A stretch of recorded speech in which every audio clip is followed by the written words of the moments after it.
Hi friends, ಎಲ್ಲರಿಗೂ ನಿಮ್ಮ ಪ್ರೀತಿಯ ಯೂಟ್ಯೂಬ್ ಚಾನಲ್ಗೆ ಸ್ವಾಗತ ಸುಸ್ವಾಗತ. ನೋಡಿ ಫ್ರೆಂಡ್ಸ್, ನಾವು ಹಿಂದಿನ ತರಗತಿಯಲ್ಲಿ GPSTR ಸಿಲೆಬಸನ್ನು ನೋಡ್ತಾ ಬರ್ತಾ ಇದ್ದೀವಿ. ಅದರಲ್ಲೂ ಪೇಪರ್ 1ಗೆ ಸಂಬಂಧಪಟ್ಟಂಥ ಸಿಲೆಬಸ್ ನೋಡಿದ್ದೀವಿ. ಪೇಪರ್ 2ನಲ್ಲಿ ಇನ್ ಮ್ಯಾಥ್ಸ್ ಆ್ಯಂಡ್ ಸೈನ್ಸ್, ಜೀವ ವಿಜ್ಞಾನ ಮತ್ತು ಸೋಷಿಯಲ್ ಸೈನ್ಸ್ಗೆ ಸಂಬಂಧಪಟ್ಟಂಥ ಸಿಲೆಬಸ್ಗಳನ್ನ ನೋಡಿದ್ದೀವಿ. ಅವು ಕ್ಲಾಸಸ್ ಬೇಕಪ್ಪ ಅಂದರೆ ನನ್ನ ಪ್ಲೇಲಿಸ್ಟ್ನಲ್ಲಿ ಹೋಗಿ ಅಲ್ಲಿ GPSTR ಸಿಲೆಬಸ್ ಅಂತ ಇದೆ, ಅಲ್ಲಿ ನೀವು ನೋಡ್ಕೋಬೋದು. ಎಲ್ಲ ಸವಿವರವಾದಂಥ ಸಿಲೆಬಸ್ ಕಾಪಿಯನ್ನು ಮಾಡಿದ್ದೀನಿ. ಆಲ್ಮೋಸ್ಟ್ ಎಲ್ಲರೂ ನೆಗ್ಲೆಕ್ಟ್ ಮಾಡ್ತಾ ಇದ್ದಾರೆ ಸಿಲೆಬಸ್ ಕಾಪಿಯನ್ನು ನೋಡೋಕೆ. ಯಾಕಪ್ಪ ಅಂದರೆ ನಮಗೆ ಸಿಲೆಬಸ್ ಗೊತ್ತೈತಿ ಅಂತೇಳಿ.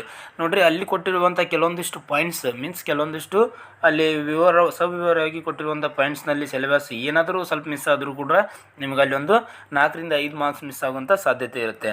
ನೋಡಿ, ಅರ್ಧ ಮಾರ್ಕ್ಸ್ನಲ್ಲಿ 0.25 ಮಾರ್ಕ್ಸ್ನಲ್ಲಿ ಜಾಬ್ ಏನಾಗುತ್ತೆ, ಕೈಯಿಂದ ತಪ್ಪಿ ಹೋಗುತ್ತೆ. ಅದಕ್ಕಾಗಿ ನೀವು ಒಂದೊಂದು ಮಾರ್ಕ್ಸ್ನೂ ಕೂಡ ಒಂದೊಂದು ಪಾಯಿಂಟ್ 1 ಮಾರ್ಕ್ಸ್ನೂ ಕೂಡ ನಿಮ್ಗೆ ಇಂಪಾರ್ಟೆಂಟ್ ಆಗುತ್ತೆ. ಅದಕ್ಕಾಗಿ ಪ್ರತಿಯೊಬ್ಬರು ಸಿಲೆಬಸನ್ನು ನೋಡ್ಕೊರಿ. ಇವತ್ತಿನಲ್ಲಿ ನಾವು ಪತ್ರಿಕೆ 3ರ ಸಿಲೆಬಸ್ ನೋಡ್ಕೋಣ. ಇದಾದ ನಂತರ ನಾನೇನು ಮಾಡ್ತೀನಪ್ಪ ಅಂದರೆ ಈ ಕನ್ನಡಕ್ಕೆ ಸಂಬಂಧಪಟ್ಟಂತೆ ಸಿಲೆಬಸ್ ವೈಸು ನಾನು GPSTR, HSTR ಮತ್ತು PSTRಗೆ ಸಂಬಂಧಪಟ್ಟಂತೆ ಕನ್ನಡ ಕ್ಲಾಸ್ಗಳನ್ನ ಮಾಡ್ತಾ ಬರ್ತೀನಿ. ನಾಳೆಯಿಂದ ಕ್ಲಾಸ್ ಇರುತ್ತೆ. ನೀವು ನನ್ನ ಪ್ಲೇಲಿಸ್ಟ್ನಲ್ಲಿ ಅದೇ ಒಂದು ಸಪ್ರೇಟ್ ಆಗಿರುವಂಥ ಒಂದು ಪ್ಲೇಲಿಸ್ಟ್ ಮಾಡ್ತೀನಿ ಕನ್ನಡಕ್ಕೆ ಸಂಬಂಧಪಟ್ಟಂತೆ, ಅಲ್ಲಿ ನೀವು ನೋಡ್ಕೋಬೋದು. ಓಕೆನಾ? ಇವತ್ತಿನ ಒಂದು ಪತ್ರಿಕೆ 3 ಕನ್ನಡ ಏನಿದೆಯಪ್ಪ ಅಂದರೆ ನಮ್ಮ ಭಾಷಾ ಸಾಮರ್ಥ್ಯ, ಇದು ವಿವರಣಾತ್ಮಕ ಪರೀಕ್ಷೆ ಆಗಿರುತ್ತೆ. ನಾನೇನು ಪೇಪರ್ 1 ಹೇಳಿದ್ನಲ್ಲ, ಪೇಪರ್ 1ನಲ್ಲಿ ಕನ್ನಡ 25 ಮಾರ್ಕ್ಸಿಗೆ ಏನು ಎಕ್ಸ್ಪ್ಲೇನ್ ಮಾಡಿದ್ನಲ್ಲ ಸಿಲೆಬಸ್ಸು, ಅದೇ ಸಿಲೆಬಸ್ ಇಲ್ಲಿದೆ. ಆದರೆ ಯಾವ ರೀತಿ ಅಂಕ ಡಿವೈಡ್ ಆಗಿದ್ದೆ, ಮಾಡಲ್ ಕ್ವಶನ್ ಪೇಪರ್ ಬಗ್ಗೆ ನಾವು ನೋಡ್ತಾ ಬರೋಣ. ಬನ್ನಿ, ಮಾಡಲ್ ಕ್ವಶನ್ ಪೇಪರ್ ಡೈರೆಕ್ಟಾಗಿ ಅಲ್ಲೇ ಹೋಗೋಣ. ಯಾಕಂದರೆ ಇದನ್ನು ಪೇಪರ್ 1ನಲ್ಲಿ ಹೇಳಿದ್ದೀನಿ, ನೀವು ಅಲ್ಲಿ ಪೇಪರ್ 1ನಲ್ಲಿ ನೋಡ್ಕೋಬೋದು. ಇಲ್ಲಿ ನೋಡಿ, ಡೈರೆಕ್ಟಾಗಿ ಒಂದು ಪತ್ರಿಕೆ ಮಾಡಲ್ ಕ್ವಶನ್ ಪೇಪರ್ ಬಗ್ಗೆ ಬರ್ತೀನಿ. ಭಾಷಾ ಸಾಮರ್ಥ್ಯ ವಿವರಣಾತ್ಮಕ ಪರೀಕ್ಷೆ 6 ರಿಂದ 8ನೇ ತರಗತಿಯ ಪದವೀಧರ ಪ್ರಾಥಮಿಕ ಶಾಲಾ ಶಿಕ್ಷಕರ ಬಗ್ಗೆ ಪರೀಕ್ಷೆ ಇರುತ್ತೆ. ಇದು ಅಂದರೆ GPSTR.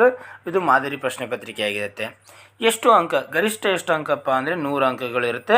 ಇದರಲ್ಲಿ ನೀವು 50% ಪಡಿಬೇಕು. ನೋಡಿ, ಪೇಪರ್ 3ರಲ್ಲಿ ನೀವು 50% ಪಡಿಬೇಕು, ಮತ್ತು ಪೇಪರ್ 2ರಲ್ಲಿ 45%, ಪೇಪರ್ 2ರಲ್ಲಿ 45%.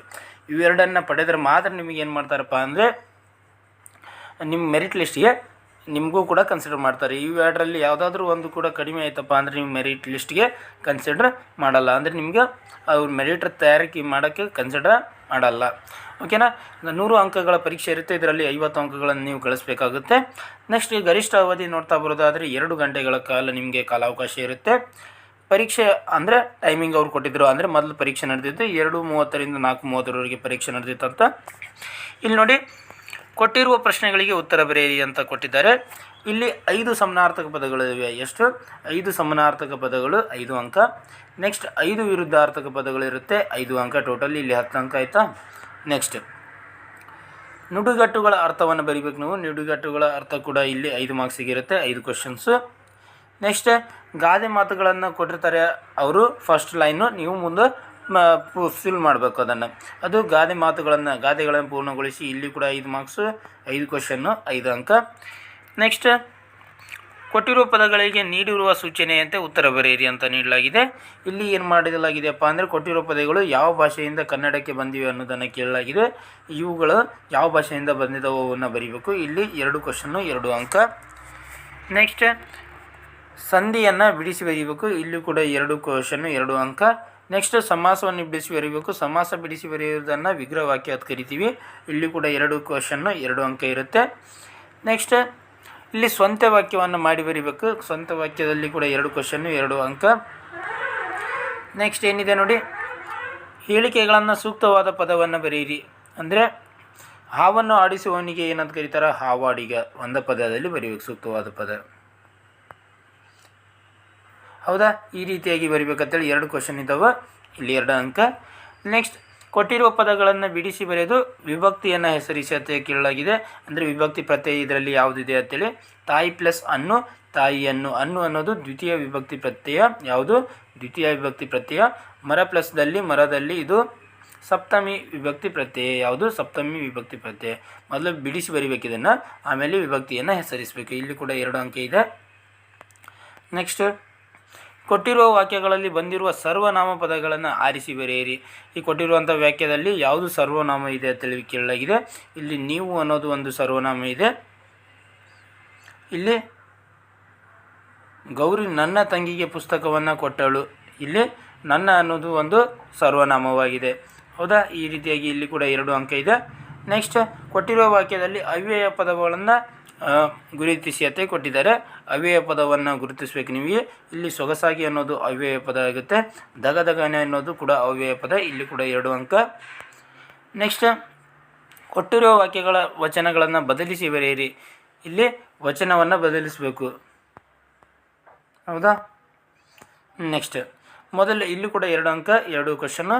ಮೊದಲೆರಡು ಪದಗಳಿಗೆ ಇರುವಂಥ ಸಂಬಂಧವನ್ನು ಗುರುತಿಸಿ 3ನೇ ಪದಕ್ಕೆ ಸೇರಿ ಸಂಬಂಧ ಹೊಂದಿರುವ ಪದವನ್ನು ನಾವು ಗುರುತಿಸಬೇಕು. 4ನೇ ಅನ್ನೋದು ಏನಾಗ್ತೈತಿ? ಸಂಖ್ಯೆಯ ವಾಚಕ ಆಗ್ತೈತಿ. ಮೂಢನ ಅನ್ನೋದು ದಿಗ್ವಾಚಕ ಆಗ್ತೈತಿ. ಮೂಢನ ಅನ್ನೋದು ದಿಗ್ವಾಚಕ. ಓಕೆನಾ? ನೆನಪಿಲ್ಲ, ನೆನಪು ಪ್ಲಸ್ ಇಲ್ಲ, ನೆನಪಿಲ್ಲ ಇದು ಲೋಪ ಸಂಧಿ. ಆದರೆ ದೇವ ಪ್ಲಸ್ ಆಲಯ, ದೇವಾಲಯ, ದೇವಾಲಯ ಇದು ಸವರ್ಣ ದೀರ್ಘ ಸಂಧಿ ಆಗುತ್ತೆ. ಏನಾಗುತ್ತೆ? ಸವರ್ಣ ದೀರ್ಘ ಸಂಧಿ. ಇಲ್ಲಿ ಕೂಡ 2 ಅಂಕ ಇರುತ್ತೆ, 2 ಕ್ವಶನ್ನು. ನೆಕ್ಸ್ಟ್ ಕೊಟ್ಟಿರುವ ವಾಕ್ಯಗಳನ್ನು ವರ್ತಮಾನ ಕಾಲಕ್ಕೆ ಪರಿವರ್ತಿಸಿ ಬರೆಯಿರಿ. ಇಲ್ಲಿ ಏನು ವಾಕ್ಯ ಕೊಟ್ಟಿದ್ದಾರಲ್ಲ ಅದನ್ನು ಯಾವ ಕಾಲಕ್ಕೆ ಪರಿವರ್ತಿಸ್ಬೇಕಂತ? ವರ್ತಮಾನ ಕಾಲ ಅಂದ್ರೇನು? ಈಗ ಪ್ರೆಸೆಂಟ್ ನಡೀತಾ ಇರುವಂಥ ಕಾಲಕ್ಕೆ ಬದಲಿಸ್ಬೇಕಂತ. ಸುರೇಶನು ಕಥೆಯನ್ನು ಹೇಳಿದನು, ಅದನ್ನು ನಾವು ವರ್ತಮಾನ ಕಾಲಕ್ಕೆ ಬದಲಿಸಿದೀವಪ್ಪ ಅಂದರೆ ಸುರೇಶನು ಕಥೆಯನ್ನು ಹೇಳುತ್ತಿದ್ದಾನೆ. ಹೌದಾ? ಉತ್ತ ಅನ್ನುವಂಥ ಒಂದು ಕಾಲಸೂಚಕ ಪ್ರತ್ಯಯ ಬರಬೇಕಿಲ್ಲಿ ವರ್ತಮಾನ ಕಾಲದಲ್ಲಿ. ಓಕೆನಾ? ವಿದ್ಯಾರ್ಥಿಗಳು ವ್ಯಾಯಾಮವನ್ನು ಮಾಡಿದರು ಅಂತೇಳಿದೆ. ಇದನ್ನು ವಿದ್ಯಾರ್ಥಿಗಳು ವರ್ತಮಾನ ಕಾಲಕ್ಕೆ ಪರಿವರ್ತಿಸಬೇಕಂದ್ರೆ ವಿದ್ಯಾರ್ಥಿಗಳು ವ್ಯಾಯಾಮವನ್ನು ಮಾಡುತ್ತಿದ್ದಾರೆ. ಇಲ್ಲೂ ಕೂಡ ಉತ್ತ ಬರೀಬೇಕು. ಹೌದಾ? ಇಲ್ಲಿ ಏನಾಯ್ತದೆ? ಇಲ್ಲಿ 2 ಅಂಕ ಇರುತ್ತೆ, 2 ಕ್ವಶನ್ನು.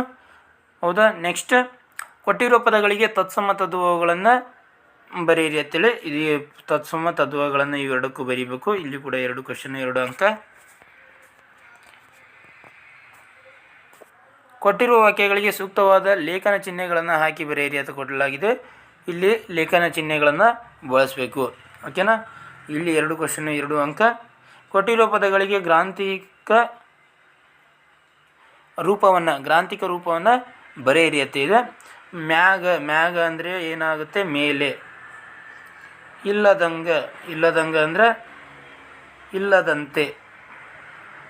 ಈ ರೀತಿಯಾಗಿ ಗ್ರಾಂಥಿಕ ರೂಪವನ್ನು ನೀವು ಬರೀಬೇಕು. ನೆಕ್ಸ್ಟ್ ಕೊಟ್ಟಿರುವ ವಾಕ್ಯಗಳಿಗೆ ಜೋಡು ನುಡಿ ಅಥವಾ ದ್ವಿರುಕ್ತಿಗಳನ್ನು ಗುರುತಿಸಿ ಬರೆಯಿರಿ ಅಂತ ನೀಡಲಾಗಿದೆ. ಇಲ್ಲಿ ಜೋಡು ನುಡಿ ಯಾವುದು ಮತ್ತು ದ್ವಿರುಕ್ತಿ ಯಾವುದು? ಇಲ್ಲಿ ಬೇಗ ಅನ್ನೋದು ಇದು ಏನಾಗುತ್ತಪ್ಪ ಅಂದರೆ ಇದು ದ್ವಿರುಕ್ತಿ ಆಗುತ್ತೆ. ಮಕ್ಕಳು ಮರಿ ಅನ್ನೋದು ಇಲ್ಲಿ ಏನಾಗುತ್ತೆ? ಇದು ಜೋಡು ನುಡಿ ಆಗುತ್ತೆ. ಇಲ್ಲಿ ಕೂಡ 2 ಕ್ವಶನ್ನು, 2 ಅಂಕ. ನೆಕ್ಸ್ಟ್ ಗದ್ಯ ಭಾಗವನ್ನು ನೀಡಲಾಗುತ್ತೆ. ಗದ್ಯ ಭಾಗದಲ್ಲಿ 5 ಗದ್ಯ ಭಾಗವನ್ನು ನೀಡ್ತಾರೆ ನಿಮ್ಗೆ. ಆ 5 ಗದ್ಯ ಭಾಗದಲ್ಲೂ ಕೂಡ ಒಂದು 5 ಪ್ರಶ್ನೆಗಳನ್ನು ನೀಡಲಾಗುತ್ತೆ. ಒಂದು ಗದ್ಯ ಭಾಗದಲ್ಲಿ 5 ಪ್ರಶ್ನೆ. ಆ ರೀತಿಯಾಗಿ 5 ಗದ್ಯ ಭಾಗದಲ್ಲಿ ಟೋಟಲ್ ಆಗಿ 25 ಪ್ರಶ್ನೆಗಳನ್ನು ನೀಡಲಾಗುತ್ತೆ. ಆ 25 ಪ್ರಶ್ನೆಗಳಿಗೂ ಕೂಡ ನೀವೇನು ಮಾಡಬೇಕು? ಉತ್ತರಿಸಬೇಕಾಗುತ್ತೆ. ಮೊದಲ ಗದ್ಯ ಭಾಗ ಇಲ್ಲಿದೆ ನೋಡಿ, 36ನೇದು. ಇದರಲ್ಲಿ 5 ಪ್ರಶ್ನೆಗಳಿರುತ್ತೆ. 37ರಲ್ಲಿ ಗದ್ಯ ಭಾಗ 2, ಇಲ್ಲಿ ಕೂಡ 5 ಪ್ರಶ್ನೆ, 5 ಅಂಕ. ಗದ್ಯ ಭಾಗ 3ರಲ್ಲಿ ಕೂಡ 5 ಪ್ರಶ್ನೆ, 5 ಅಂಕ. ಗದ್ಯ ಭಾಗ 4ರಲ್ಲಿ ಕೂಡ ಸೇಮು. ಅದೇ ರೀತಿಯಾಗಿ ಟೋಟಲಾಗಿ 4 ಗದ್ಯ ಭಾಗ ಇದೆ. ನಾನು 5 ಗದ್ಯ ಭಾಗ ಅಂತ ಅಂದೆ. 4 ಗದ್ಯ ಭಾಗ, ಒಂದು ಗದ್ಯ ಭಾಗದಲ್ಲಿ 5 ಅಂಕ. ಟೋಟಲಾಗಿ 20 ಅಂಕಗಳು ಇಲ್ಲಿ ಸಿಗ್ತವೆ ನಿಮಗೆ. ಟೋಟಲ್ ಈಸಿ ಇರುತ್ತೆ ಕ್ವಶನ್ ಪೇಪರು. ಯಾರು ಹೆದರು ಅಂತ ಯಾವುದೇ ಇದು ಇಲ್ಲ. ಆದರೆ ಸ್ಕೋರ್ ಮಾಡ್ಕೋಬೇಕು ನೀವು. ಸ್ಕೋರ್ ಮಾಡ್ಕೊಂಡ್ರಪ್ಪ ನಿಮ್ಗೆ ಈಸಿ ಆಗುತ್ತೆ. ಓಕೆನಾ? ನೆಕ್ಸ್ಟ್ ಇಲ್ಲೇನು ನೀಡಲಾಗಿದೆ ಅಂದರೆ ಟಿಪ್ಪಣಿ ಬರೆಯಿರಿ ಅಂತ ನೀಡಲಾಗಿದೆ.